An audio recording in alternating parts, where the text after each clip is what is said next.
My intention is to abolish serfdom. You can yourself understand that the present order of owning souls cannot remain unchanged. It is better to abolish serfdom from above than to wait for the time when it starts to abolish itself from below.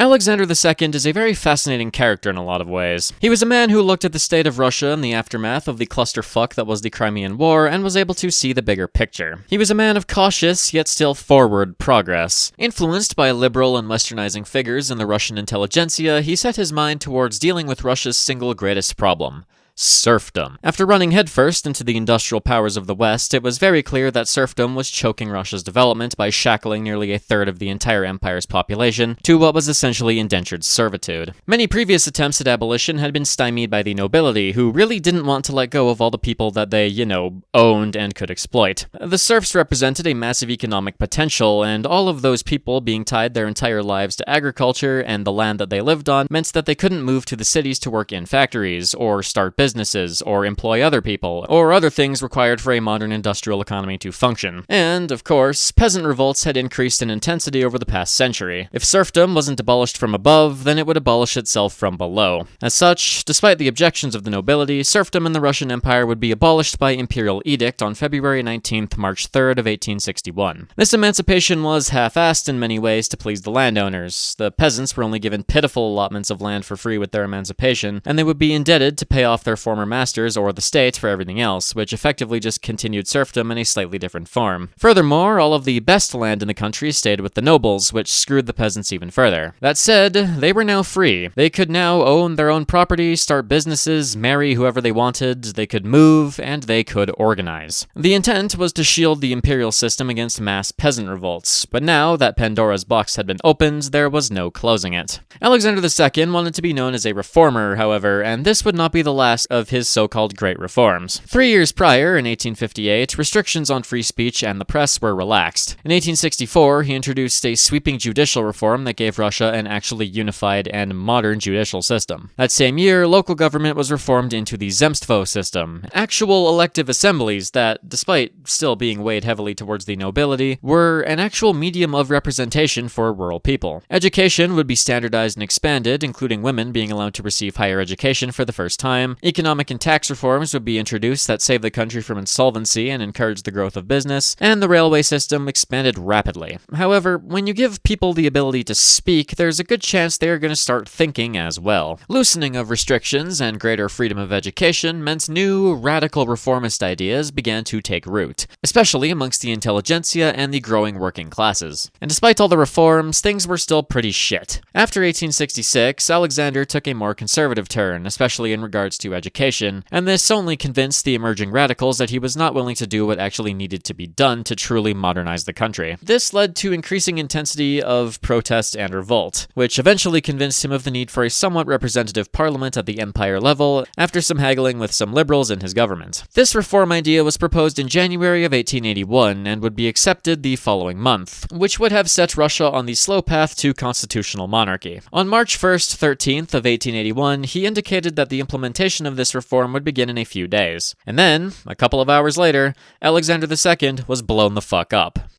People's Will, the Narodnaya populist terrorist organization, only needed to get lucky once, as it turned out. Alexander had been on the receiving end of half a dozen assassination attempts over the previous decade and a half, and one of them was bound to succeed eventually. The perpetrators were rounded up pretty quickly. Sofia Perovskaya is particularly infamous for being the first woman in Russia to be hanged for terrorism. She would not be the last. Alexander was succeeded by his son, Alexander III. This Alexander was a right bastard of a man. He came to the conclusion that it was actually his father's reform efforts that were to blame, and went on a string of reactionary bullshit that aimed at not only crushing the common man, but also weakening the nobility as well, and reinforcing his own autocratic power. The Zemstva were dramatically weakened, education was further restricted, Russification policies that cracked down on Polish, German, Swedish, Ukrainian, and other cultures were implemented, and the Ochrana secret police was founded to deal with dissent wherever it appeared. Massive waves of pogroms would follow his coronation, coronation, and would periodically occur throughout his reign. The mantra of Nicholas I, orthodoxy, autocracy, nationality, was to be followed to the letter. Alexander III grew to be disliked by most of his ministers, partially due to his hatred of bureaucracy and belief in his own divine right, but also for his flagrant brutality. But he was a man who was driven, and had a talent for administration that was matched by no one else in the empire. But all this brought him was resentment. Rather than bringing Russia back on track as a holy nation, the only thing that happened was a further invigoration of the radicals. And as Alexander reigned, nobody was watching his actions closer than his eldest son and heir apparent, Nikolai Alexandrovich Romanov. Little Nicholas was actually there that fateful day in March. It was a little bit traumatizing for a boy of only 12 to be rushed to the Winter Palace after being very gently informed that his grandfather's legs had just been blown off by a terrorist. He watched his grandfather die, holding onto a pair of ice skates for dear life. His day was supposed to be spent skating with his cousin.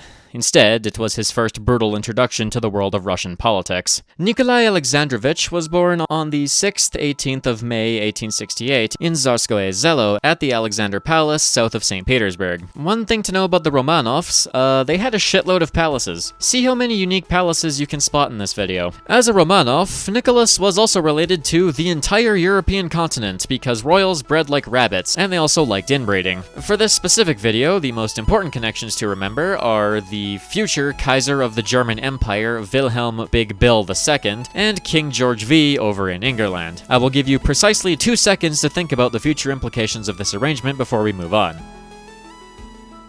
Anyways, Nicky was the oldest of 5, only one of whom, Michael, is actually relevant, so just remember that he exists. His childhood was shockingly unnoteworthy, apart from the fact that he grew up in almost farcical extravagance as you would expect. He grew up in a literal palace, and his every need and want was attended to. And since his parents had a happy marriage, his home environment was very safe and wholesome. Because of this, however, he struggled to grow up in a sense. He is constantly described as childish by basically everyone who knew him. He was whimsical and liked having fun, which was derided by many people in his family and the Emperor's advisory council. He also didn't get out very much, and he was known to play games like hide and seek well into his 20s. On this note, he was coddled by his mother and most of his aides for pretty much his entire childhood, which really set him up for failure in the long run. He was timid and lacked ambition, but he was kind-hearted and rather stoic when he needed to be. He enjoyed exercise, but didn't make a great physical impression. He was a short king at only 5'7", and he was always rather frail and small despite his athleticism. He had the sleeper build, as the kids say. Nicky was a smart guy, but he never really developed any political ambition and was chronically opinionless. Asking him about anything of consequence was like talking to a brick wall. He received a good education, but one of the main things he picked up was an almost mystical adherence to the Orthodox faith and a wholehearted belief in divine right, things he absorbed from both his father and his tutors. As he aged, he received a full military education as well, but he continued to only really be in it for the vibes rather than the influence, and he would dodge official functions to go out drinking with his buddies from the lifeguards. His father came to hate him for all of these reasons and more, deriding him constantly for being childish and naive, and denouncing his own son to his advisors constantly. His preferred insult was to refer to Nicky as a girl, and he would do this in front of important guests and family members. This, again, wasn't helped by Nicholas being a rather small fellow, which contrasted with his father, who was a fucking gigantic bodybuilder of a man, standing at a legitimately frightening 6'5" and weighing a fucking ton. He could open up a big ol' can of whoop ass on basically anyone with little difficulty. You put him in the ring with that gorilla and it would at least be close. He wanted Nicky's brother George to be the heir, but unfortunately for his planned liftocracy, that wasn't how Russian secession worked, so he was stuck with his stupid shud son. This meant that there was a chronic lack of love from his father, and Nicholas would spend his entire reign desperately trying to live up to the expectations that had been hoisted on him from a childhood of bullying. He wanted to be the ruler that his father was, and this unfortunately included the brutality part. With absolutely all of this taken into account, Nicholas was, unfortunately, never going to be a particularly great Tsar. He was just this small autistic child who was totally unprepared for the actual requirements of the role, and was failed by basically everyone around him. The deck was simply stacked against him from the get-go. But history enjoys fucking with people, and the Tsar is who he would be, whether he liked it or not. In 1884, Nicky would have his first encounter with a woman named Alexandra, one of Queen Victoria's granddaughters, at his uncle, Grand Duke Sergei's wedding, as he was marrying Alexandra's sister. He was 16 and she was 12 at the time, so it would be a lie to say they hit it off per se, but they would establish a repertoire that would turn into something greater. She had a very depressing life. Her direct family was blighted by sickness of varying types, so most of her family was dead. Notably, her little brother had hemophilia, a genetic condition that prevents blood from clotting properly. It's a condition that makes minor cuts and scrapes potentially fatal. He died very young, along with both of her parents and one of her sisters, leaving her to be essentially raised by Victoria herself. She was the exact opposite of Nicky in many ways. She had grown up far, far too quickly. She was impossibly kind and relentlessly motivated, but she was incapable of whimsy in any way. Maybe the two were meant for each other. They would meet again in 1889 when she visited St. Petersburg, and this time they did indeed fall in love after a kinda on-again, off-again thing, as his father tried everything in his power to prevent it. Alexander straight up transplanted a Polish ballerina into his life that Nicky would also fall for and whom he would also have a relationship with, but this ended up just being a fling. After gallivanting around Europe for various royal weddings and a series of encounters, this concluded in a rather stern interaction with Victoria and Wilhelm that ended with a marriage proposal and an acceptance from Alexandra in April of 1894. The remainder of Nicky's time as heir apparent was pretty eventful, all things considered, and he actually did start getting out more. In October of 1888, Nicholas, his father, and most of his family was nearly killed in a horrific train accident that killed 23 and led to the political appointment of Sergei Witte to the position of Minister of Railroads. He will be pretty important, which is why I bring him up. Also, during this event, Alexander utilized his massive physique to literally lift the fucking train, holding its crumbling frame at bay to give his family time to escape. Like I said, he was built like a bulldozer. He spent the summer of 1890 with his brother George going on a little gap year trip around Asia, which culminated in Japan, where he was nearly killed by a policeman who lunged at him with a fucking sword, which is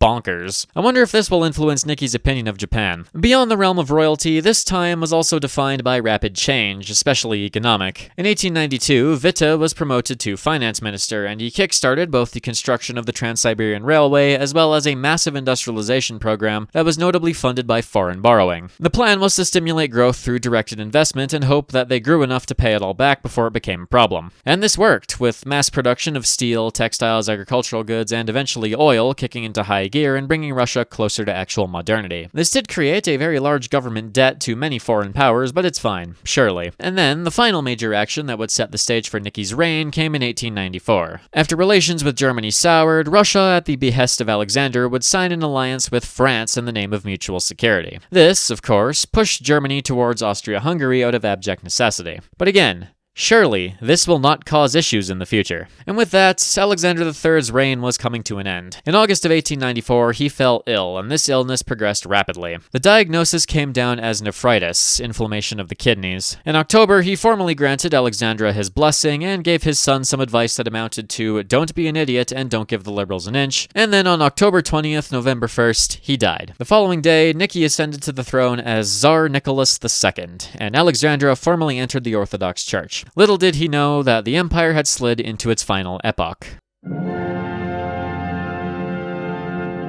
Nicholas's first action as Tsar would be to get married and then bang his now wife, which would occur on November 14th, 26th of 1894. The nanosecond the year turned over and the previous Tsar was stuffed in a box, he was almost immediately accosted by the reality of running a country. His cousin Wilhelm in Germany immediately started badgering him to break the alliance with France by straight up invoking the fact that he helped him get with Alexandra as if the two were somehow equal in importance, and representatives of the Zemstva delivered him a petition requesting some reforms. He told both to go fuck themselves.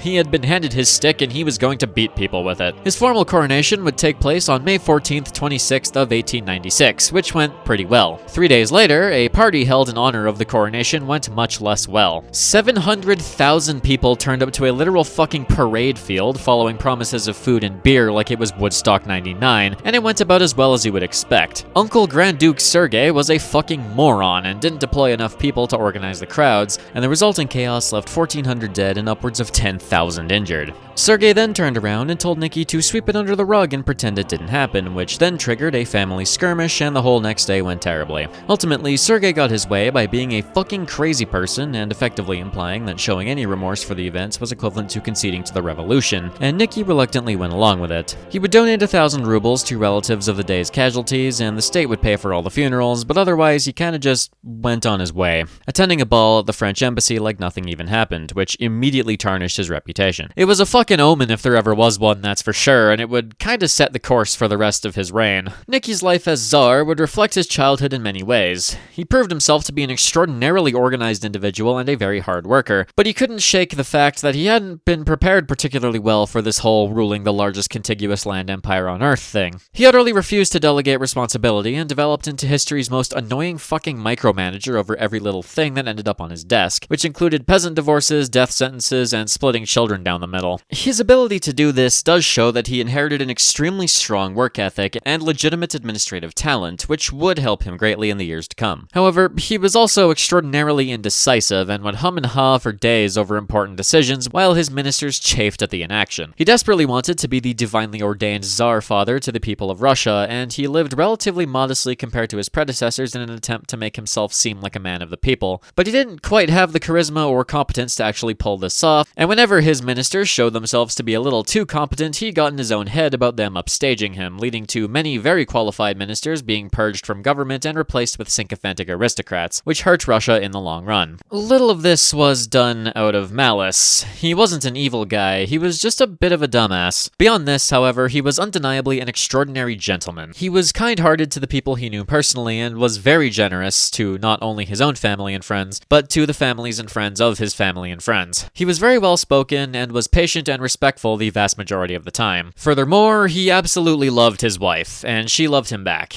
and they maintained a family dynamic that was shockingly healthy by European aristocracy standards. The pair would go on to have 5 children between 1895 and 1904. Olga in 1895, Tatiana in 1897, Maria in 1899, Anastasia in 1901, and their only son Alexei in 1904. In this regard, he broke the cycle of abuse. His daughters in particular developed a very healthy sisterly relationship, and Nicholas loved all of his children to death and treated them all as equals before him. He made sure every one of them was supported and they loved him in return. Few other royal families can really boast of such a calm environment. One of the more interesting aspects of Nicky's reign is that he got really into matters of the divine and more general occult shit. He was a very pious man, meeting often with figures in the Orthodox Church and regularly partaking in religious ceremony, but he also took a heavy interest in more mystical interpretations of orthodoxy. Not only that, but he also developed a fascination with Asian religion and culture, which would have impact on his political ideas. He came to believe that the Russian Tsars were destined to rule Asia, believing in an almost syncretic union of East and West. I'm beating around the bush here, obviously, but you're smart, you can put 2 and 2 together. At the time, they called themselves Vostokhniki, but we would know them now as early precursors of Eurasianism. Had the Russian Empire continued, it's likely that Nicholas's early proto-Eurasianism would have been primary policy, which is interesting to think about. But beyond this esotericism's impact on his conduct as Tsar, it also impacted his personal life quite heavily. Both Nicky and Alexandra came to believe in the direct influence of God on Earth, and to that end, they became extremely fatalistic, and also came to believe that God could act directly through spiritually gifted people. At the turn of the 1900s, the royal family began crossing paths with all sorts of faith healers and holy men, influenced by a pair of Montenegrin princesses that had married into the Romanovs, who happened to be extremely esoteric. After the birth of Anastasia, they began visiting these holy healers to try and get a male heir, and spent significant time and money praying and doing other religious things with them. By the middle of her life, Alexandra's room was literally covered in icons and symbols. This culminated in the Tsar canonizing some old dead guy by literally going over the head of the church itself and then bathing in a sacred spring because one of these holy men told him to do this if he wanted a boy. And finally, he did in fact have a son in 1904. However, this came with a caveat.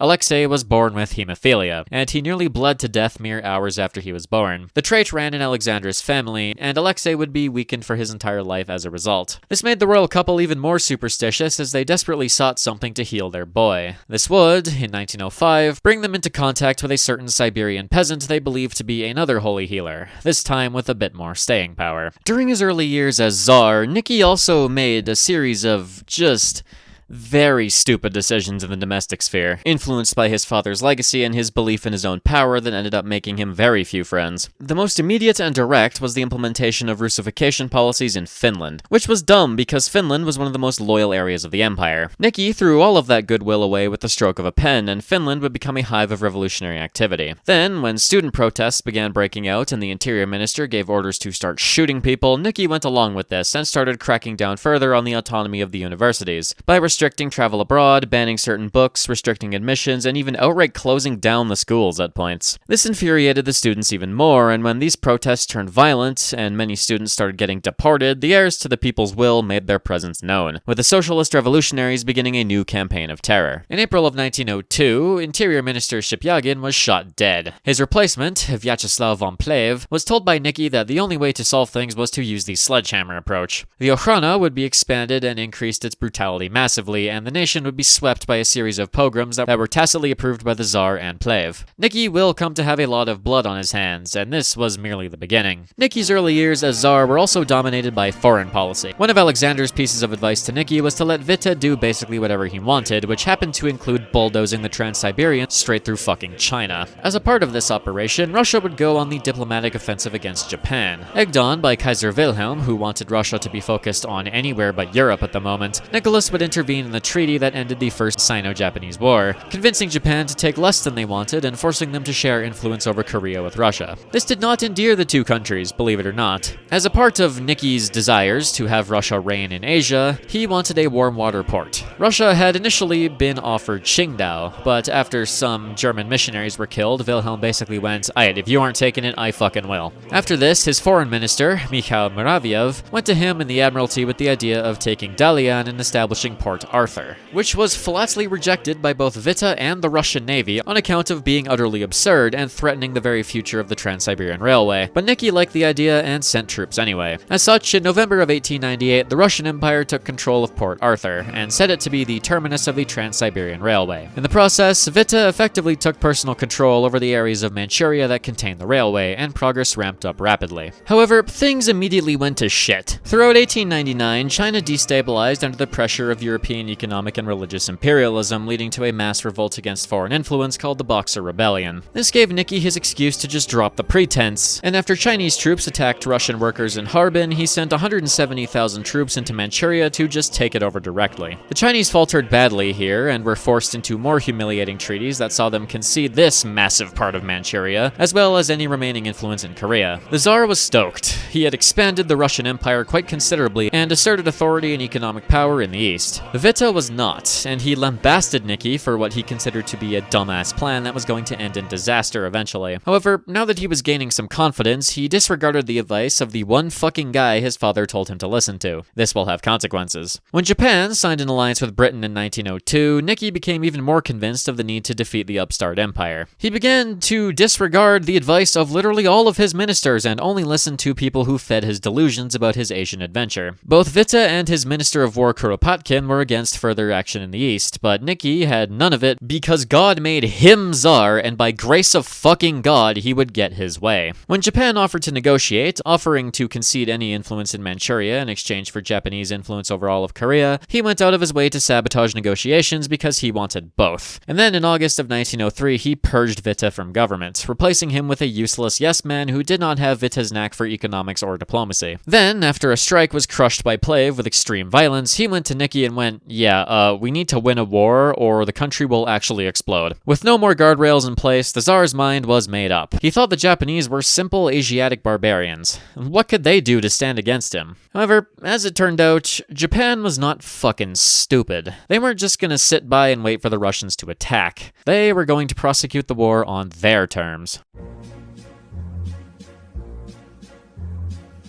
On January 26th, February 8th of 1904, without a declaration of war, Japan launched a surprise attack on the Far Eastern Fleet in Port Arthur. This stunned literally everyone in the Russian court. The Tsar's hawkish advisors had legitimately deluded themselves into thinking Japan wouldn't attack them, because attacking a theoretically much stronger power is a bad idea usually, and this translated to Nicky as well. The war went pretty terribly by all measures, and the Japanese repeatedly humiliated the Russian armies, but suffered extreme casualties in the process. By the end of May, the Japanese had crossed the Yalu River and laid siege to Port Arthur. The sheer unpreparedness and complacency of the Russian military was on full display. The Russian generals were for the most part incompetent and vastly underestimated the tenacity and skill of the Japanese due to their own racist prejudices. This is no fault of Nicholas, of course, as he was led to believe that things were better than they were, and Russia would pay dearly for it. Furthermore, Plave had missed the mark so fucking hard it's not even funny. While the war saw some initial support due to the standard war fever that pops up, as soon as Russia started losing, this evaporated fast and the country destabilized rapidly. He made a statement so trash that he got straight up fucking assassinated by Boris Savinkov and his crew in July. Hard plug, go watch. Nicky was naive and a tyrant, but he also wasn't stupid, and Plave's replacement would be the liberal Prince Sviatopolk Mirsky, who immediately began loosening state repressions in an attempt to calm the situation. This worked,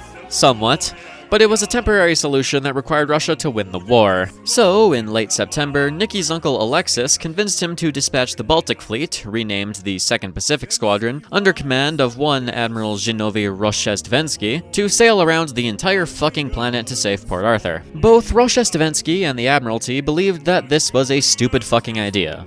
Because it was. But Tsar Nicky was the best at making stupid fucking decisions, and what the Tsar wants, the Tsar gets, so they set off. The journey took 7 months, during the process of which the fleet, among other things, almost started a war with Britain by shooting at fishing trawlers in the North Sea, causing them to close the Suez Canal and triple the length of the fleet's journey, ran out of coal repeatedly due to poor provisioning and neutral ports not wanting to host them due to the aforementioned fishing boat incident, acquired a unique and colorful collection of diseases that wiped out like a quarter of the fleet sailors, had several ships hijacked by African wild animals which were purchased by sailors in Madagascar that got loose, had repeated friendly fire incidents that resulted in higher casualties than anyone would care to admit, and annoyingly long-term cohabitation with a schizophrenic repair ship called Kamchatka that had a habit of spawning Japanese torpedo boats out of thin fucking air, and saw Roshestvensky toss dozens of pairs of binoculars into the sea while nearly drinking himself into liver failure. All of which could have totally been avoided if Nicholas just looked at a fucking map and listened to his own bloody military. This fleet would not make it in time. In mid-December, Port Arthur would surrender. And then,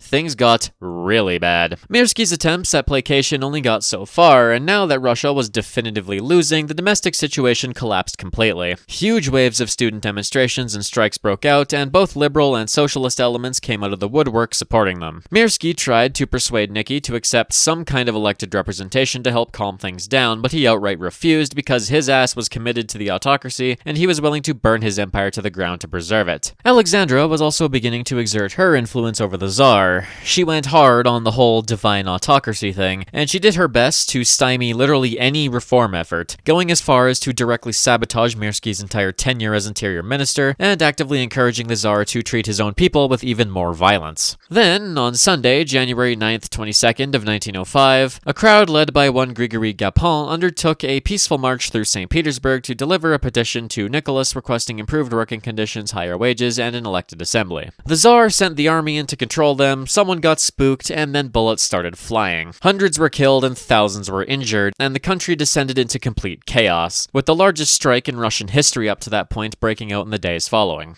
Uh-oh. Then, in February, big man Savinkov and his crew struck again, blowing up Grand Duke Sergei in Moscow. This not only triggered more revolutionary unrest, but also struck Nicky and his family deeply. Sergei's wife Ella fucked off to become a nun, and Nicholas banned anyone from attending his own uncle's funeral out of fear of further terrorist attacks. And things just kept getting worse and worse. The harvest failed, leading to more peasant revolts, a massive upswing in terrorism eroded the empire's control, and the army was still losing in the Far East. And then, in May, the 2nd Pacific Squadron arrived in the Pacific only to get immediately jumped and gangbanged by the Japanese fleet, eradicating basically all of Russia's remaining naval strength in a single battle. Very icky, no good. Uncle Alexis had his house nearly sacked by rioters in the days that followed, forcing him to resign and fuck off to Paris where he died in exile. The result was capitulation. Nicky sent Witte, who he hated by this point, to go negotiate, and by some masterstroke he managed to get Russia out of the war in September with relatively minor losses losses, only giving up half of Sakhalin, Port Arthur, and influence in Korea. With military humiliation added to the list of grievances the people had with the Tsardom, the chaos kicked into overdrive. Russia was barely a fucking country by this point, and Nicky was finally starting to realize just how bad things were. Every province in the empire was experiencing waves of strikes, peasant revolts, riots, general violence, arson, often egged on by local zemstva that became their own hotbeds of anti-regime sentiment. In August, he announced that a consultative legislative assembly would be created, and over the course of the next month, a series of other minor reforms were announced in an attempt to calm the situation. But by this point, it had spiraled far beyond anyone's control. The peasants had gotten to the burning down estates and seizing land for themselves stage, and the strikes had gotten so bad that industry had effectively ground to a halt. Thousands were dying from the strife, and the regime was bleeding in a literal sense. None of this was helped by Nicky reacting to every report of police and Cossacks using excessive force and killing lots of people, with a thumbs up and a casual "why did you wait so long to shoot them?" When the only tool you were taught to use is a hammer, everything starts looking like a nail. However, even this was beginning to wane, as many instances of military units refusing to follow orders to fire on protesters began popping up, and the government knew the game was up, even if Nicky was still banking on the good old just shoot people until they stop rioting approach. Finally, in early October, Nicky had a meeting with Witte, where he basically went, "Listen, take your head out of the sand and listen to the mood of your people, or they are going to shove their collective boot so far up your ass you will be tasting leather for the rest of your life. You have the choice between putting yourself at the head of this movement or not, and only one of these options prevents you dangling from a lamppost. The choice is yours." After a few days of agonizing silence, Nicholas finally woke up, at least briefly. He initially asked one of his relatives, a guy also named Nicholas, to become dictator, but when he threatened to fucking kill himself if this happened, the Tsar finally relented. On October 17th, 30th, Nicholas and Witte penned the October Manifesto, promising an elected parliament, universal male suffrage, and actual civil rights. The first prime minister of the new Russian government would be none other than Sergei Witte, and he was given the task of organizing a cabinet and making provisions for the establishment of a state Duma. Witte was a very smart man. The manifesto wasn't meant to stop revolutionary fervor, it was designed to get the liberals to blink and back down so that the socialists could be dealt with. And this is exactly what happened. The St. Petersburg Soviet, led by Leon Trotsky, was arrested and dismantled in November after a failed insurrection, and the Moscow uprising that followed in December was crushed with extreme brutality, with over 1,000 workers being killed. A campaign of mass government terror swept the empire, with 15,000 people being slaughtered and another 45,000 sent to labor camps on the orders of the Tsar. Nicholas also directly supported and encouraged the wave of pogroms that followed, killing over 3,000 Jews across the western regions of the empire, and leading to the creation of the Union of Russian People, aka the Black Hundreds, a radical monarchist and reactionary group that was effectively the Russian equivalent of the KKK, which Nicholas would receive honorary membership of. With the liberals and intelligentsia relatively pacified by the reforms and major socialist resistance crushed, the revolution of 1905 came to an end on a tide of defeat. Nicholas had saved the empire, but it was mostly luck and not a lot of actual skill that did it. And he didn't know it yet, but his resorting to half measures and state terror would come back to bite him in the ass in the future. All this did was invigorate the radicals rather than defang them. They just needed to wait for a better opportunity. However, Nicholas was utterly fucking incapable of running with his wins in ways that actually benefited him. He was great at snatching defeat from the jaws of victory, seen best when Witte resigned in April of 1906, after near constant bickering with basically everyone, including the Tsar, who by this point hated Witte for being actually competent and not willing to preserve his complete autocratic power. Before he went, however, the Basic Law of 1906 was introduced, which effectively defanged the Duma before it even convened for the first time by confirming the Tsar's final authority over absolutely everything, and the transformation of the Duma into a lower house of a bicameral system with less power than the upper house stacked entirely with nobles and aristocrats. It also added a little article that effectively allowed the emperor to pass legislation without anyone's approval while the Duma was on break, effectively rendering it irrelevant and smothering Russian reformism in the crib. His replacement for PM was the interior minister, some old guy who doesn't matter, and his replacement as interior minister was Peter Stolypin, and Stolypin would come to define the next half-decade.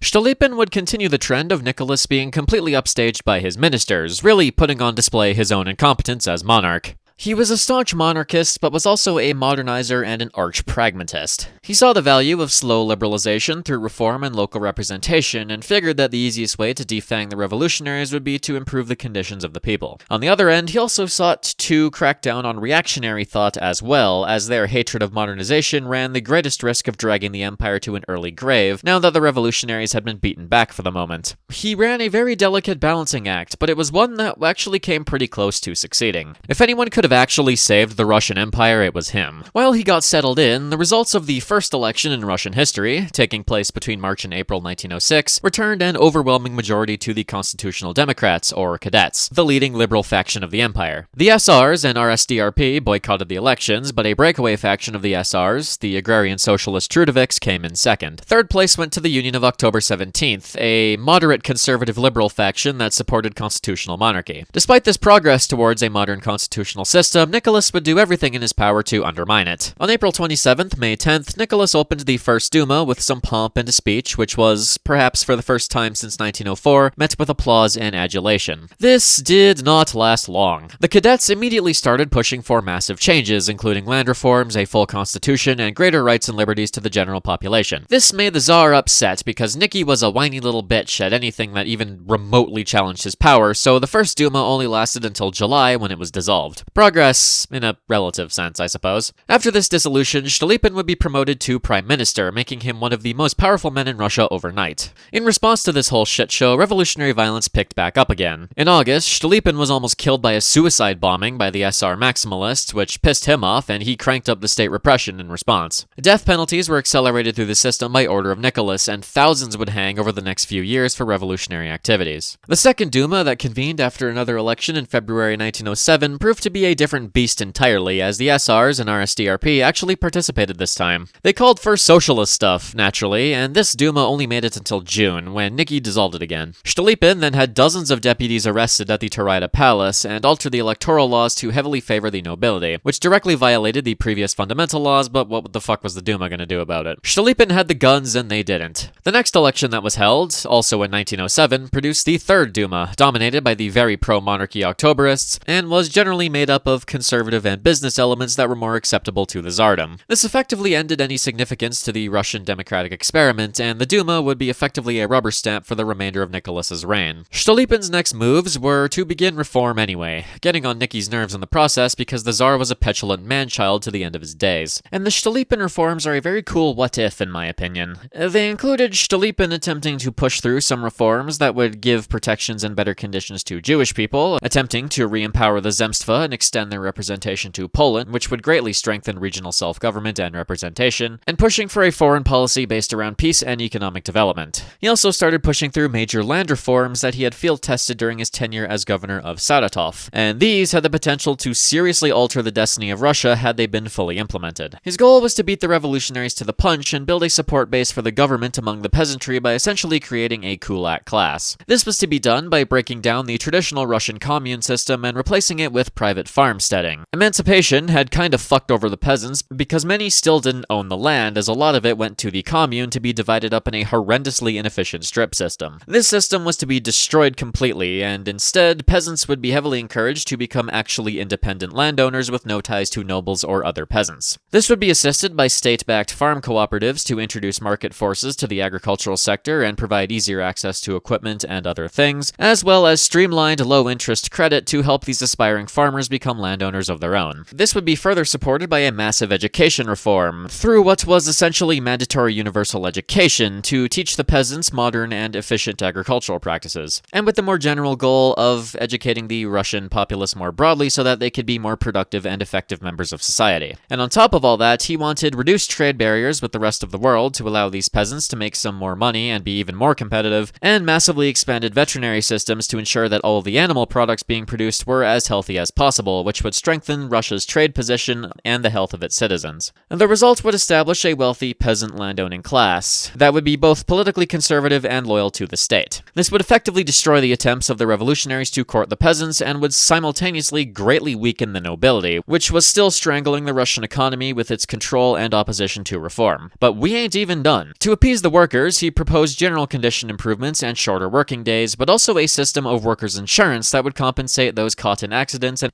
ensure that loved ones could still function. And finally, he also advocated for sweeping justice reforms, wanting to establish a fully independent judiciary and reform the police so that they were more centralized, better trained, and less reliant on military elements like Cossacks to enforce order. These were varying degrees of successful, but they made him a lot of friends and a lot of enemies. Nicky and the more reactionary members of the government straight up began working to undermine Stolypin's work, much to his chagrin, and his relationship with Nicholas would sour very quickly, and never truly recover. His land reforms especially drew a lot of ire, as Stolypin based his ideas on shit he picked up from Western Europe, which pissed the Slavophiles off. This resulted in his threatening to resign again in March of 1911 if he didn't get his way, and he had a big spat with Nicky, who by this point had broken down into simple petty jealousy over how much Stolypin was getting done. Stolypin hit him with an ultimatum: force his agricultural reforms into law and throw his opponents out of St. Petersburg so he could do his job in peace. Nicky relented to this, but he was really upset about it. At this point, many started to see Stolypin as the man really running the empire, and this just would not stand. Around this time, Nicholas and Alexandra would also become acquainted with a Siberian peasant fella who had a big ol' case of religious psychosis. He claimed healing capabilities and was extraordinarily charismatic, and Nicky's tendencies naturally brought the guy into the limelight. His name was Gregory Rasputin. In October, he made the trip all the way from Bumblefuck up to the Alexander Palace to present the royal family with an icon and did some praying for the family and Stolypin. He had such insane aura and conviction that he swayed the royal family and many aristocrats almost immediately, and he talked his way into the center of St. Petersburg politics with remarkable ease. He also made a point of fucking as many aristocrats' wives as he possibly could. Or he didn't, and that was just made up to smear him, but who knows. There are also many accusations of rape levied against him, and behind the charisma, he was a scammer through and through. What is definitely true is that he could do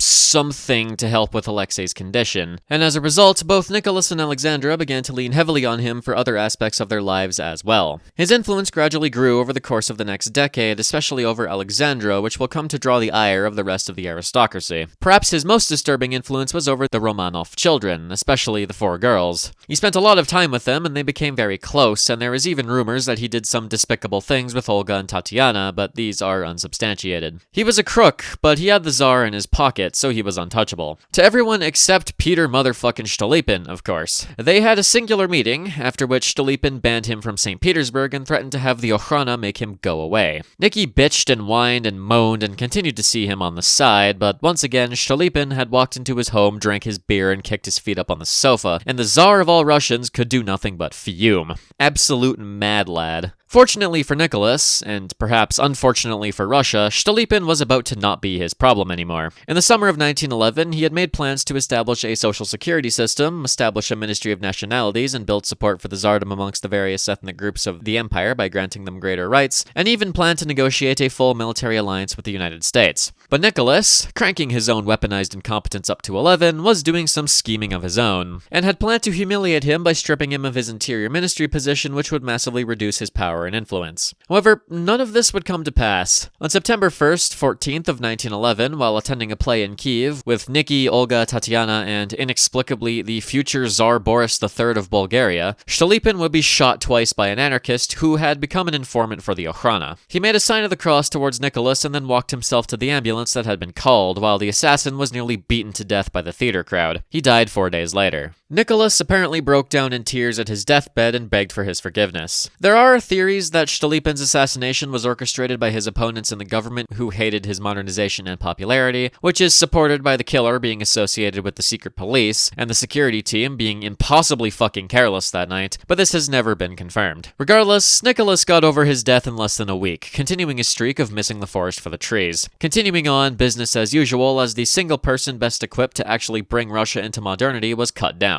It's all downhill from here.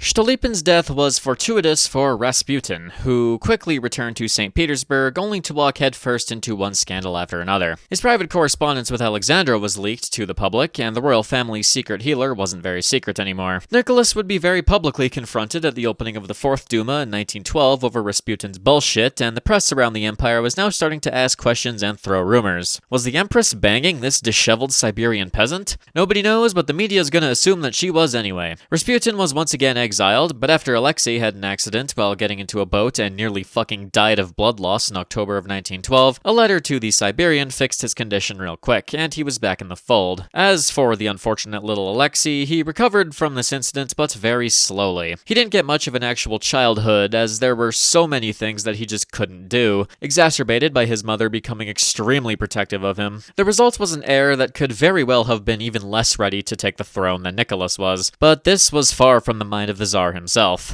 There were, bigger fish to fry. I need to remind you that history's second biggest conflict is coming up, and we have some ground to cover to get there. Nicky had learned jack shit from the Russo-Japanese shit show and was determined to rebuild Russia's prestige, turning his attention to the West. He signed a treaty with the British in August of 1907 with the intent of ending hostilities and bringing the two countries towards a broader alliance between themselves and the French as a counterbalance against the Central Powers. Then, in 1908 and 1909, a crisis over the Austrian annexation of Bosnia broke out, where Russia almost went to war right then and there, but Germany threatened to kick their ass and Nicky backed down, with a wedge permanently driven between the two countries. The shenanigans continued with a shifting web of bullshit in the Balkans. Nicky supported the Slavs and Greeks against the Ottomans, but then the little alliance did way better than expected and were about to cause a war with Austria, so he decided to just back Serbia instead, since Bulgaria had proven to be unreliable when they threatened to go take Constantinople, even though that had been a Russian objective for like 100 years by this point. After the Second Balkan War ended, with Bulgaria getting ganked, this Serbian alliance was fully confirmed. And then it was learned that the Germs were fucking around with the Turks, Russia's perennial rival, and that German advisors were helping out their military.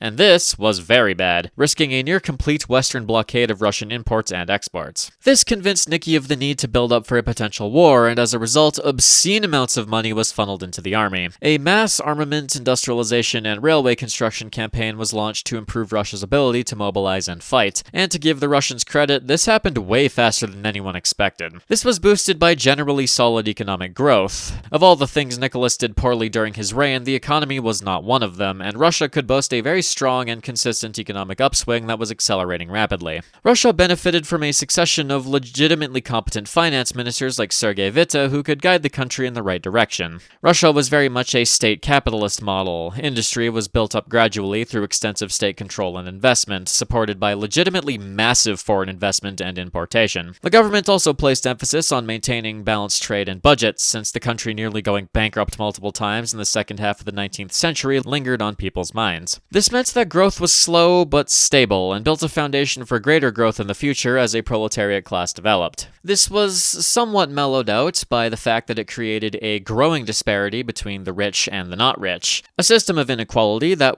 had the potential to become extremely problematic in the next few years. This combined with what reform Stolypin managed to get out before he got shot that would give the peasantry greater economic power in the long term. By 1914, over 30% of all previously commune-controlled land had been converted to private title, and the effects were already beginning to show, with agricultural efficiency jumping dramatically across the board. It also created an influx of people to the cities from those peasants who simply sold their allotted lands, rapidly expanding the industrial workforce and laying the foundations for a middle class. This created potential man in the purest sense. Once industry became self-sustaining, a middle class was established, and state investment began to pay off, Russia would very likely experience an economic explosion. Then, beginning in 1910, Nicky started dumping money into the military and military industry, which combined with previous industrial growth to cause production to jump very quickly, scaring the shit out of the Germs. Some of the more concerned German commanders came to the conclusion that by 1917, Russia would be essentially unbeatable in a straight-up fight. This was, of course, good for Russia. Nicky knew just how much the fishing boat incident had tarnished his and his army's image, and he was keen to get it back. Of course, the Russian army still had serious deficiencies in tactics, leadership, and equipment quality, but the industrial and mobilization weaknesses were rapidly being rectified. And of course, Russia was still a paper tiger in many ways. It was likely that the people would break before the military did, since Nicholas had a fetish for shooting himself in the foot, and every now and then he would have a bunch of protesters shot and a strike wave would break out that resulted in more people being shot, a very morbid pattern which had the potential to cause problems bombs during a war scenario, but surely it's fine. Surely the never-ending cycle of state terror would work eventually, right? Well,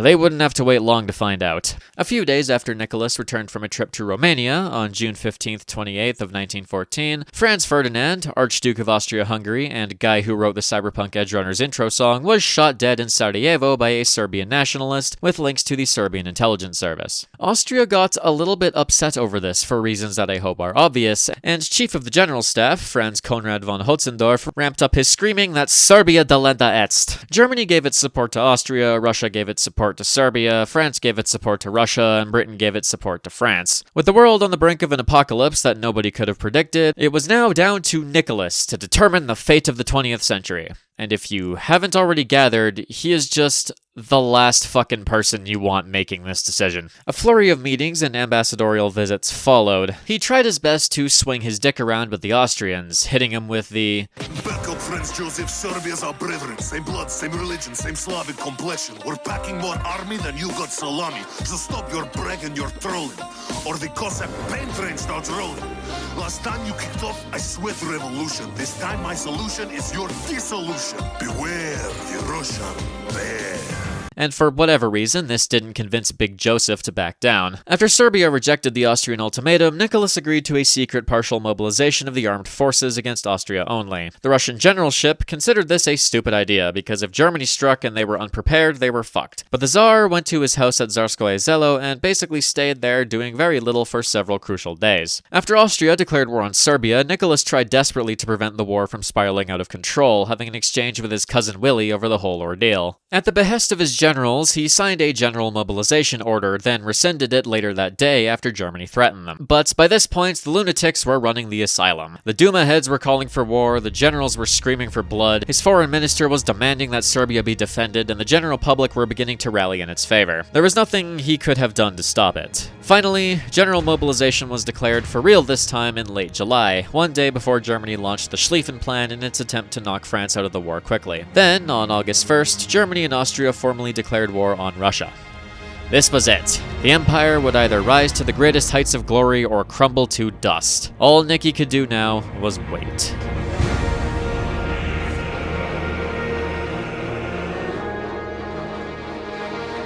World War I was rough for Russia. It started off pretty well, all things considered, when morale was high and people were decently equipped, but as the war dragged on, Russia struggled hard. Consensus about Russia's performance generally settles on a few major points. The individual Russian soldier was very brave and effective in combat when it came down to it, and their junior officers in particular were actually very solid. However, Russian high-level leadership was nothing short of abysmal dogshit. Military reforms did not have time to hit the officer corps, which was heavily stacked with hereditary noble Nepo babies who were only there because they were legally required to be, and was, as a result, deeply conservative. They had learned precisely nothing from the Russo-Japanese War and were chronically deficient in both strategy and tactics. Admittedly, everyone else was also deficient in strategy and tactics at this point, but unlike everyone else, the Russian officer corps completely failed to actually adapt and rectify these deficiencies until far too late in the war for it to be relevant. And, perhaps most devastatingly, Russia was utterly failed by the leadership behind the lines as well. The Russian government was fascinatingly corrupt and complacent. Most of the Tsar's appointees in the pre-war years were doing their best to line their own pockets on the back of the war effort, and this corruption would only get worse once Alexandra and Rasputin started making political decisions. The only people who weren't were the progressives in the Duma, but they used the corruption as an opportunity to expand their own power at the expense of the Tsardom, taking more and more of the decision-making as these corrupt officials were purged. This corruption and politicking crippled the army in particular, especially when it came to procurement. Funds earmarked for the purchase of equipment from noble-controlled factories had a tendency to disappear, and the equipment that was made got bottlenecked like crazy as the people handling logistics bickered over what units and front lines got priority. And when that logistics system actually worked without interference, it still suffered from a chronic lack of transportation capability, leaving lots of equipment that could have been used for the front lines sitting around waiting for transit. This was further compounded by the excessive bureaucratization of Russian industry, with several levels of middlemen to get through to get anything done, and it was not helped by many factory workers still being recent arrivals from the countryside who were still still very often illiterate and unskilled in this kind of factory labor, causing huge amounts of defective equipment in the first 2 years of the war.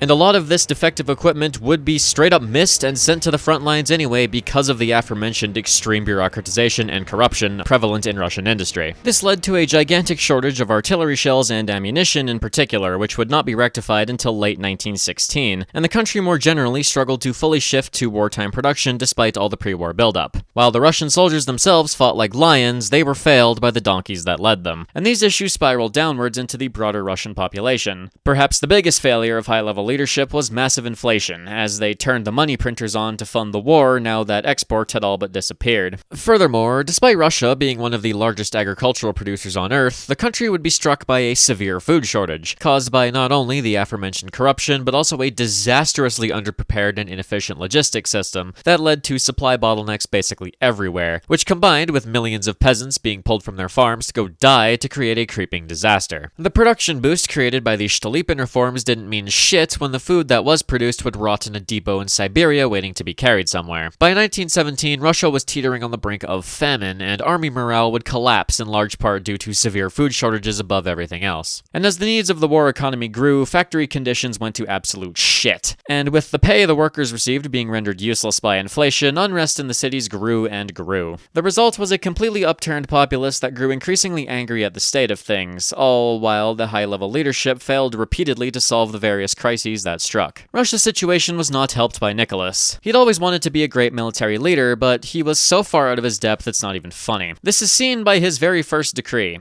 His cousin, Grand Duke Nicholas Nikolaevich, who we're just gonna call Nico, would be named Supreme Commander of the Russian Army. Nico had spent most of his life in the army but had never held a command position, so he wasn't a terrible pick but also nowhere near the best. His next decree was to rename St. Petersburg to Petrograd in order to make the city sound less German. Germany is fucking done. They will never recover from this humiliation. However, Nicholas initially benefited from a groundswell of popular support, which boosted their chances in the war and essentially saved his ailing reign for the time being. Pro-war rallies were held across the empire, and Nicholas presided over a huge mass in Petrograd, where he was hailed as a great hero. This would not last. But for now, the people of Russia were on his side, and this war needed to be won fast. And for a brief moment, it looked like it might be. Thanks to the pre-war investments, the Russian army was able to mobilize in a couple of weeks, rather than the several months that the germs had predicted, and Nico began ordering people to go on the offensive in August. However, Nico had already screwed up, rushing these attacks out before they were fully planned and supplied to try and take pressure off the French. The offensive against the Austrians in Galicia went very well, sweeping aside resistance, advancing 160 kilometers, and laying siege to Przemysl. The advance into East Prussia went much less well, running into the Germans at Tannenberg and getting utterly fucking annihilated. This was followed by back-and-forth battles for control of Poland as Germany sought to crush the salient to strengthen their lines. These battles were defined by horrific casualties on both sides, but especially for the Russians, whose growing body count was already starting to impact morale. Nico was sacking one general after another, with the Russians gradually losing ground. As early as November of 1914, they were already running low on shells and equipment, which only further exacerbated the problems they faced. By the end of the year, the Russian army was already struggling badly, having taken nearly 1.5 million casualties in a mere 6 months. And immediately, shenanigans started up. Stavka was a disaster. Russian high command was fucking tiny compared to the size of the army, and the field armies had a propensity to just ignore Stavka when they saw fit. Many members of high command were also kinda useless due to nepotism and politicking, with many being dumbasses promoted far beyond their ability, making the whole body very slow and ineffective. This is seen especially with the Minister of War, Vladimir Sukhomlinov, who was fine, but prone to making foolish decisions at critical moments, and he was surrounded by just enough corruption to rub off on him in a negative way. Furthermore, Alexandra and Rasputin began to interfere in both military and political affairs. Alexandra became weirdly hostile towards Nico, likely because Rasputin was up to his bullshit, putting ideas in her head about Nico wanting to usurp power. Alexandra went as far as to demand that Rasputin be allowed to visit Stavka headquarters at Baranovichi, which Nico responded to by threatening to have the bearded fucker shot. He then had a meeting with the president of the Duma, hammering out a deal to bypass the war ministry for procurement, opening up the field to both public and private organizations and people. The shortages of shells and ammunition in particular would become a major point of political contention, as the defeats the Russians began to face case were attributed by the people to the failure of the elites to properly shift into a war economy. Nico, meanwhile, began directly moving against people he perceived to be enemies and expanding his own powers behind the lines. He had several of the Minister of War's goons arrested and executed on the grounds of being German agents. He also ordered a mass repression against Jews, who he considered to all be spies for the Germs, leading to thousands of executions and hundreds of thousands of deportations from the western regions of Russia, all of which were directly supported by Tsar Nicky. None of these people were actually spies, of course, and these purges fixed absolutely jack diddly shit fucking all, but they didn't care. The war continued to be very swingy into 1915, but Russia was shoved definitively onto the back foot. Przemysl would finally fall in March, after which Nicky visited Lviv and had a little parade, only for the Germs to immediately launch the massive Gorlice-Tarnów offensive in Poland and Galicia, wiping away all Russian gains and driving them from most of Poland by the end of the summer. This led to the aptly titled Great Retreat, with Russia abandoning basically all of Congress Poland and blowing up everything of value as they turned tail and ran. These defeats had to be blamed on somebody, with Sukhomlinov taking much of the heat. He was the fall guy in the purest sense, raked through the calls to the press, accused of somehow directly causing the ammunition shortage, and also general corruption and debauchery, and eventually put on trial for treason and tossed in prison. However, far from directing the anger of the people, the whole affair instead made the regime seem real incompetent. Because if there was one Sukhomlinov, then surely there would be more. Nico's legitimacy had been undermined as well. Alexandra had come to absolutely despise him, and believe that the war was going badly because Nico was not allowing Rasputin to do whatever the fuck he does. Nico was now privately confiding in his buddies that Alexandra was a crazy woman and was actively ruining Nicholas and his ability to manage the war. Things were very clearly careening towards disaster, and this is about when the Duma started to smell blood in the water. In June, the Tsar finally caved to their demands, recalling the Duma and conceding control of the war economy to them by establishing a defense council and granting them the ability to dump money into the private sector to finally get ammo production chugging. The Duma then demanded more, wanting to establish a proper national government that would exist outside of the direct control of the Tsar, which Nicky flatly refused. In response, with the kind of public support of Nico, the cadets united with the other left liberal forces to create a progressive opposition bloc in the Duma, which began working to undermine the Tsar's authority further by basically just being loud and annoying. Of course, Nicky sat in his chair and went, "I am the Emperor!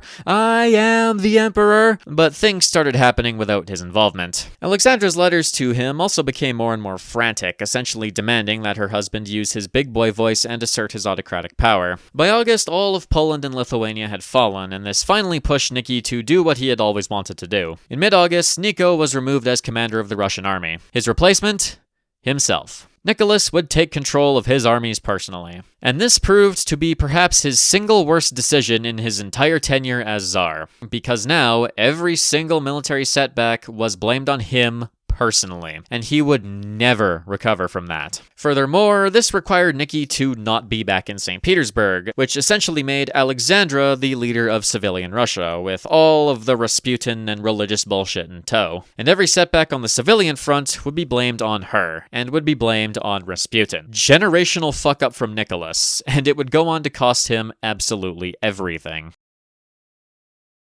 Nicholas elevated the admittedly highly competent general Mikhail Alexeyev to the position of chief of staff, moved his headquarters to Mogilev, and got to work. One of his first major decisions was to bring little Alexei down to Stavka so he could have some training, and make for some good propaganda. With the ammunition shortage resolving itself gradually, Russian armies were able to stabilize going into 1916, and even made solid offensive progress against the Ottomans in the south. However, Russian command and tactics still suffered from being complete dog shit, and the Lake Naroch offensive in March ended in complete disaster with 100,000 Russian casualties despite outnumbering the Germans over 4-1 at points. Another round of leadership purges followed, with the commander of the southwestern front being replaced with one Alexei Brusilov, and he was finally an actually fucking smart general. He quickly reorganized and reinvigorated the front, and in June he launched the Brusilov offensive against the Austrians, and in less than 3 weeks nearly shattered the Austrian military completely. The offensive only ground down after German troops were crashed into the region to plug the gap and halt their advances. Russian casualties were horrendous, but it was finally an offensive victory against the Central Powers, and with the war economy finally kicking into high gear under the supervision of the Duma, equipment and ammunition shortages were falling away. Surely this means that things are turning around for the Empire, right? Unfortunately, war exhaustion was setting in. Russia by this point had taken several million killed and wounded, and it was absolutely crushing Nicholas mentally. By late 1916, he had become despondent and uncaring, and Russian society behind him was feeling the crunch. Food shortages shortages in particular were beginning to cause agitation, and the increasingly silent Nicholas was utterly incapable of achieving meaningful action in this regard. Furthermore, his appointment as prime minister in early 1916 was a fella named Boris Sturmer, done at the behest of Rasputin and Alexandra, and he was such a fucking idiot.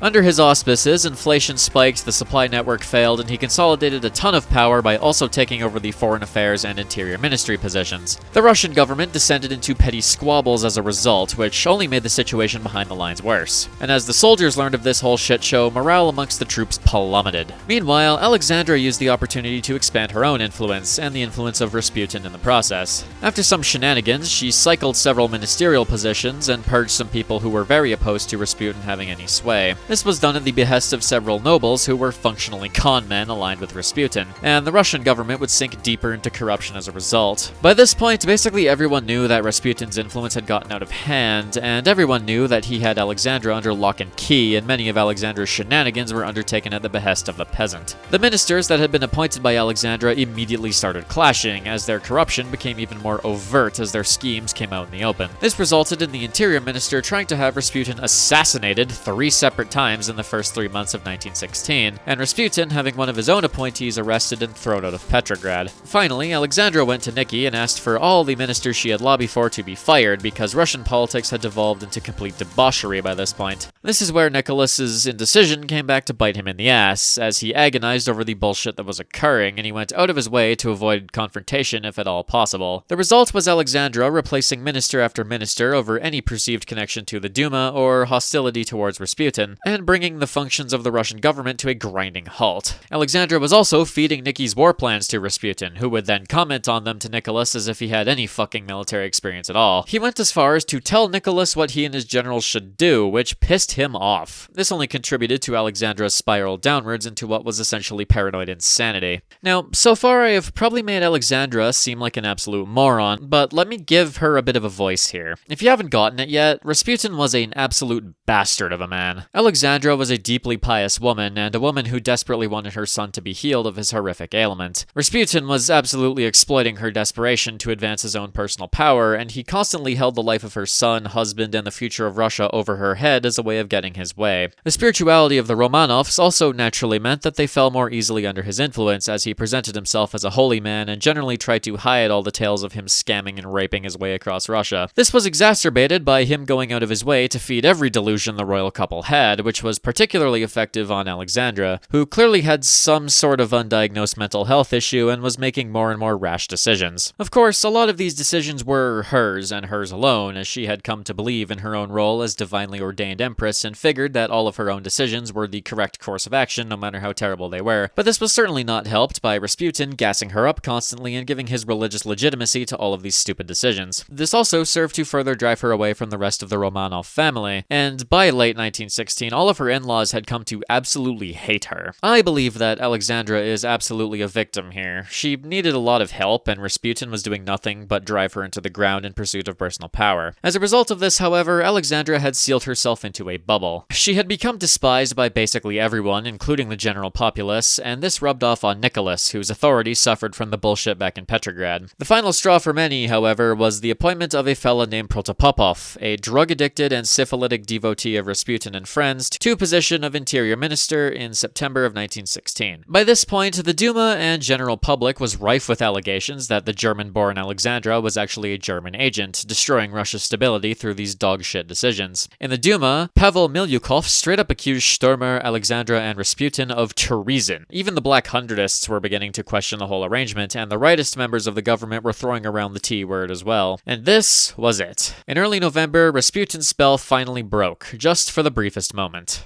Nicholas woke up, firing Sturmer and replacing him with Alexander Trepov, who was an outspoken enemy of Rasputin. The mystic's claws were too deep in Alexandra, however, and she descended further into madness, demanding Trepov be hanged. Nicholas then fired Protopopov and asserted his authority for the first time in years, threatening to throw Rasputin out of political life permanently. However, he simply loved his wife too much. Alexandra decided to personally go down to Stavka and begged her husband to reverse his decisions, which caused him to walk back his firing of Protopopov. But vitriol from everyone was continuing to flood in, and Alexandra, even in the presence of her husband, was completely alone. With Rasputin's hold over the monarchy cracking with each passing day, outside forces decided to take matters into their own hands. Conspiracies against Rasputin Rasputin had begun as early as 1915. In March of that year, he had been set up to indict himself as a sex pest and a whack job by a noble police chief. He was liquored up and then proceeded to brag about banging Alexandra, something that has never been proven and was probably just him making shit up to sound cool to his buddies, but at the time it was not too far a stretch to assume he was telling the truth. And this is the narrative that many people ran with. When this was presented to Nicky, he showed himself to be a frequent resident of the cuck chair and simply pretended he did not hear it. This information was also shared with Nico, who also began plotting on Rasputin's downfall. In late 1916, a coalition of nobles led by Prince Felix Yusupov and Grand Duke Dmitry Romanov, directly supported financially and politically by the British, was assembled to put the demon down once and for all. Yusupov invited Rasputin to a dinner with his wife at his palace on the night of December 16th and 17th. He actually showed up, and what follows is, shall we say, shrouded in mystery. According to the conspirators, Rasputin shrugged off the cyanide that was added to his wine, after which Yusupov shot him in the stomach. A struggle followed, he tried to flee and was shot again, collapsed, and then was shot right between the eyes as a final blow. They dumped his body into the Neva. Alexandra was utterly broken. Rasputin's lingering influence over her would take time to dissipate, as his demonic powers were simply too strong by that point. The general public and the political scene at large celebrated his assassination and hailed the conspirators as heroes, with seemingly only Nicholas and Alexandra mourning his death in any significant way. However, despite this, it was far too late to save the empire. Rasputin's death put a halt to his influence, but Alexandra, having been gassed up by him for years at this point, now felt confident in making incompetent decisions on her own. And Nicholas was, well, still Nicholas. Trepov would be sacked and replaced with some guy who doesn't matter, and the political scene blew wide open. Members of the Duma began openly talking about achieving some more permanent change. The progressives were the first to figure it out. Rasputin wasn't the problem. He was the symptom. The royal family, this dysfunctional mess of inherited overconfidence, was a systemic problem that had allowed a rot like Rasputin to exploit it, and had allowed the political and domestic situation of the country to go to complete shit through consistent incompetent decisions. They came to believe that Russia was being held back at best and actively sabotaged at worst by its monarchy, and the Duma began taking measures. However, beyond the political bickering of Petrograd, the people of Russia were beginning to get desperate. Nicky's brother, Michael, in January of 1917, had approached the Tsar and sat him down. The words of his grandfather, Alexander II, the great liberator and reformer, rang in the back of his mind. While all of this politicking was going on, the people were going hungry. The soldiers were freezing, money was growing more and more worthless with each passing day, people were sending their sons into the meat grinder with no end in sight, and the increasing censorship and Okhrana presence were smothering any honest attempts at critique of the policies of the government. Policies that had failed, time and time again. The people were fed up. Michael advocated for Nicky accepting a full constitutional monarchy as a last attempt to stop what he saw as an inevitability. Because if the monarchy didn't reform itself from above, then they were simply waiting for it to be abolished from below. Nicky and Alexandra utterly refused to concede even an inch.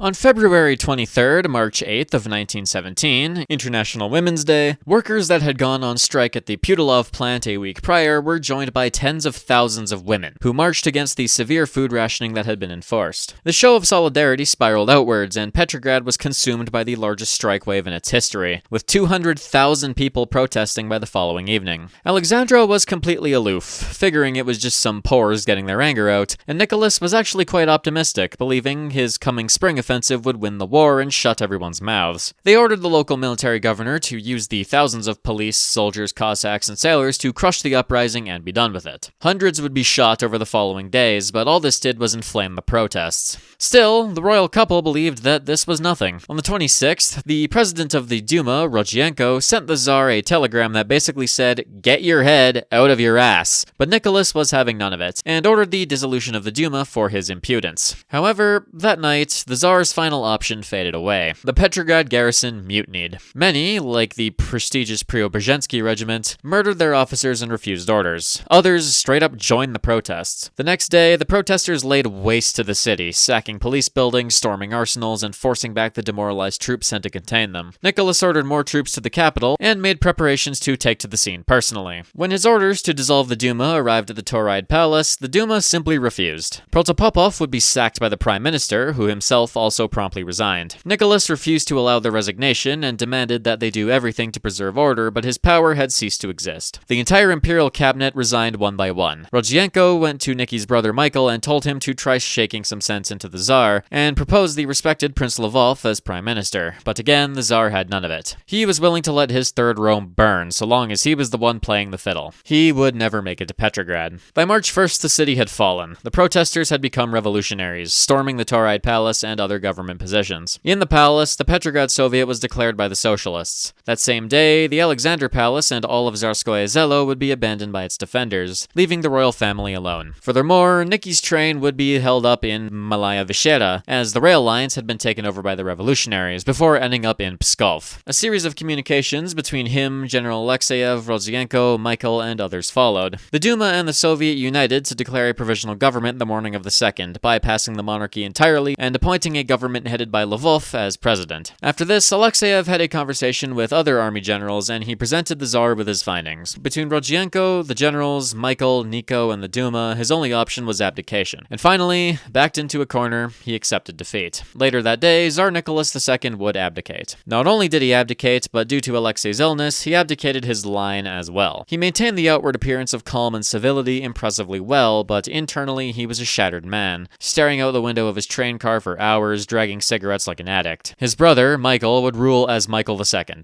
The actual last Romanov. Michael was Tsar for a few hours. He had a meeting with representatives of the provisional government, which included Lvov, Milyukov, and Alexander Kerensky, where he realized that the popular support to maintain the monarchy was functionally non-existent, and after some negotiating, he would also abdicate. But he abdicated to the provisional government, with his only request being that a truly representative democratic body would rule Russia in the monarchy's stead. He hoped that all this chaos would not be in vain. On March 3rd, the provisional government formally declared itself to be the singular government of the Russian state, and the Russian monarchy ceased to exist. The Romanov dynasty had fallen. There's plenty of stuff out there about how and why the Russian monarchy crashed and burned as hard as it did, and the multitude of compounding actions and events that led to this outcome, but ultimately it can be boiled down to one overarching theme. Nicholas simply refused to listen to his people. They demanded representation, freedom, better working conditions, and autonomy for 2 decades, and he gave them nothing. The war simply compounded these issues by adding bloodletting and bread lines to the pile, and once he lost the confidence of the army, there was nothing he could do. Hundreds of years of Russian monarchy came to an end on an empty stomach. The rest of Citizen Nicholas and his wife's life was very bizarre. His remaining advisors told him to flee abroad, but he refused, instead preferring to simply retire into obscurity. However, he would be placed under house arrest at Tsarskoye Selo with his family by the provisional government before any decisions could be made. Milyukov had arranged for the family to enter into exile in the UK, a proposal supported by the British government, but his cousin, King George, refused to take the Romanovs in. After this, Nicky and his family were placed under the de facto protection of Kerensky, who had no love for the monarchy. Their lives had become remarkably normal. Their privilege was all but gone, the halls of attendants and soldiers now empty, visited only by the family's captors, who often jeered at them. The family existed in limbo, engaging in an assortment of menial activities to keep their minds off the whole situation. They skated in the winter and gardened in the summer, and the 4 girls suffered a bout of measles. In July, Kerensky went to them and told them that they were being moved. The justification was the growing power of the Bolsheviks, which,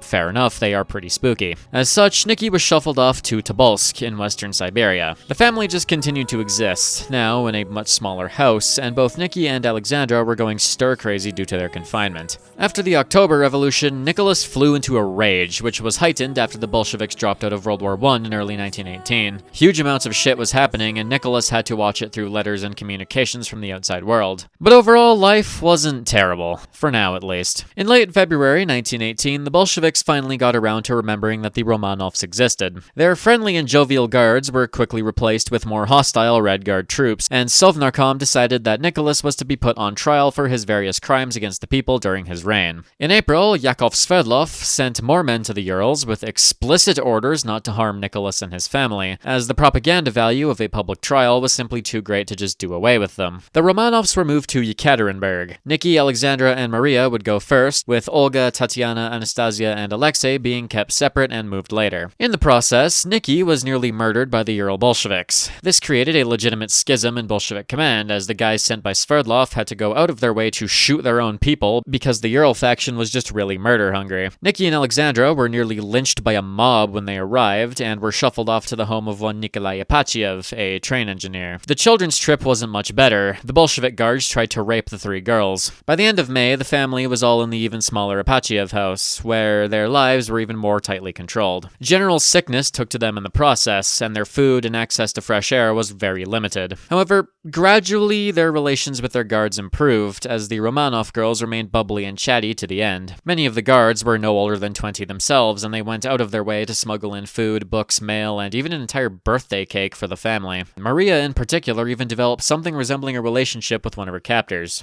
It was one final kindness. In June, the Czechoslovak Legion, which had recently revolted and conquered swaths of Siberia and incited a reactionary revolt alongside them, hard plug go watch, was advancing on Ekaterinburg, and the Cheka was getting concerned about security, especially with the schmoozing of the guards. As such, the Ural Soviet went rogue and declared it would not transit the Romanovs to Moscow. Not wanting the family to be liberated by the Czechoslovaks and then potentially used as a figurehead by the White Army, they declared their intention to liquidate the Romanov family. A decision that, after some humming and hawing, received the approval of Sverdlov, Lenin, and the Moscow government. The guards were fully replaced and the preparations were made. On July 14th, a local priest was allowed to visit the family to hold a small mass. Pious to the end, it was an appreciated gesture. But as it turned out, this was last rites. The family was promptly told that they were being moved west for a trial, but Nicholas, figuring that anti-Bolshevik armies were approaching, secretly told his family to make preparations for an escape during this move. They would never get the chance. At 2:15 a.m. on July 17th, the family was led into the cellar of the Apatyev house. Nicholas was then told that he had been marked for death, and with no time to react, the Bolsheviks opened fire. Nicholas was the first one to die, riddled with bullets from nearly a dozen executioners while attempting to shield his family. Alexandra was shot in the head while making the sign of the cross in her final moments. His personal doctor and the few servants the family maintained were cut down next. Alexei, small, sickly 13-year-old Alexei, was shoved down into a chair and shot several times while he screamed. When the bullets failed to finish him off, he was stabbed dozens of times with a bayonet. Tatiana and Olga were both shot in the head as they huddled together, screaming for help that would never come. Maria and Anastasia would be shot and stabbed multiple times, living on in agony for several long minutes until being finished off. The Bolsheviks even killed all three of their dogs. Their bodies were driven out to the forest, where they were looted before being dumped into a mine shaft. However, the mine shaft wasn't deep enough, so the bodies were moved to other places along the Koptyaki road. Alexei and Maria would have their bodies buried in another location in an attempt to confuse any investigations. The girls had their bodies groped and desecrated before they were burned and buried one by one. The legacy of the empire died with them. The rest of the Romanovs would also suffer dearly. On June 12th, Michael would be kidnapped by the Cheka and murdered in Perm. Grand Duke Sergei's wife, Ella, along with 7 others, which included associates of the family held in Alapayevsk near Ekaterinburg, were beaten with rifle butts and tossed into an abandoned iron mine in the early morning of July 18th. They were followed by 2 grenades and flaming brush, asphyxiating the survivors to death. They were singing prayers to their last moments. In January of 1919, 18 more imprisoned at the Petropavlovsk fortress in Petrograd would be murdered and dumped into a mass grave. The Romanovs that survived the slaughter, mostly for being in areas occupied by either Germany or the Whites, would evacuate to the west with British help. With Nicholas and Michael both dead, their estranged cousin Kirill Vladimirovich would declare himself to be the head of the House of Romanov while in exile in France. The White Army would conduct a formal investigation after taking Ekaterinburg a few days later. They came to the conclusion that the family had been murdered, with numerous of the family's belongings being discovered in the mine shaft that their bodies were initially held in. However, beyond bits and pieces and the bodies of the family's dogs, the family themselves were not found. The Bolsheviks retook the city before the investigation could be fully completed, and the chief investigator's report would go unfinished, as he died in exile in 1924, with only his preliminary findings eventually published. The Soviet government went out of its way to downplay and bury the fate of the royal family, only ever tacitly acknowledging that the family was killed. In 1977, the Apatyev house was bulldozed and destroyed on the orders of Leonid Brezhnev and then KGB director Yuri Andropov, carried out out by Boris Yeltsin. In May of 1979, two amateur historians and filmmakers would finally discover the graves of the family, but they reburied them as the political situation was quite dangerous at that point. A decade later, the location was finally revealed to the general public, with Soviet officials making one last-ditch attempt to damage the remains as much as possible before the regime collapsed. The bodies would be officially exhumed and identified using DNA testing. In July of 1998, the family was given a formal funeral in proper Orthodox custom, and in 2000, the family would be canonized as saints. A cathedral was built on the site of the Apachiev house as well. Alexei and Maria's bodies would be discovered in 2007, and after further testing, they would be reunited with their family as well. In 2008, the family would be fully rehabilitated by the Supreme Court of the Russian Federation. They have found their final resting place at the St. Catherine's Chapel of the Peter and Paul Cathedral in St. Petersburg, and the site of his initial execution has become something of a pilgrimage site for monarchists and Orthodox faithful. And finally, what is the verdict on old Tsar Nicky? It's, I'm gonna be real, not particularly positive. As I mentioned earlier, his life and reign was one tragedy after another. He was failed by his upbringing, there was bloodshed on his very coronation, he continued the repressive policies of his father that led to nothing but ruin, failed to reform the empire at a time when it was still savable, and waged two wars that ended in complete disaster. You can definitely argue over how much of this was Nicholas's fault and how much was the fault of the system he found himself in command of, as many of the figures that were prevalent in Russian politics were equally pretty stupid. But when you have absolute authority over a nation, the burden of history falls more heavily on you. His greatest flaw was that he was overly focused on maintaining his own power and authority, even at the expense of the stability of his empire. He just couldn't read the room, and he couldn't see that it was his actions that were bringing the empire to its knees. And he undoubtedly had a lot of blood on his hands as well. Using the police and army like a sledgehammer to deal with all problems is a terrible way to get people on your side, and many people died because of it. But at the same time, it wasn't done out of malice or evil, in my opinion. It was just all he knew how to do. It's what he was raised to see as the method of maintaining his power and control. He wasn't evil, he was just misguided. Did he deserve his fate at the end of the day? It's debatable. However, the murder of his children was absolutely vile. Gunning down a bunch of teenagers whose only crime was having the last name Romanov is reprehensible in every way, and they did not deserve to be punished for the crimes of their father. And I think that's the note I'm gonna leave this video on. The reign of the final Tsar of all Russians was simply one long tragedy. Big thanks to all my supporters over on Patreon, with an extra special shout out to Ukrainian Shadow Government, Charles Zhalak, Peter Bardos, Ministry of Autismus Affairs, Wolf Commissar, Jonathan Hernandez, Cheese122, A Normal Cow 5, Black Mare, Andrew Deffenbauch, Jay, Ray Nertz, Ouch That Hurt, Seor, Harper's Ferry Blues, Ziam Z, Greek Nationalist, The Flag and Anthem Guy, Price, The Oil Master, Gangdolf Bangdolf, Kim, Codename Titan Zebra, L. Walter Doro, Protector of the Faith and General Secretary of the National Salvation Council, Billiam Bones, C.T. Oldsmobile, Clever Riley 9, Comrade Cosmo, WLF 251, Jimmy Legs, A Dog with Sunglasses, Snow Cone Squad, Newt Schmidt, Anthony, 23 Tavarm, Nick Fontaine, Aiden, Higgs, Yours Truly Shin, The Shakiest Gun in the Ozarks, Waffles 1811, Z Triple-Eyed Cyclops, Derek, and Dr. Mr. Medic. If you too would like to help prop up a decaying empire with your wealth in exchange for extensive political influence, consider joining my Patreon. Tiers 2 and 3 get access to the Spartan Journal, extra content every month. On that note, that about does it for this video. Thanks for watching, and I'll see you around.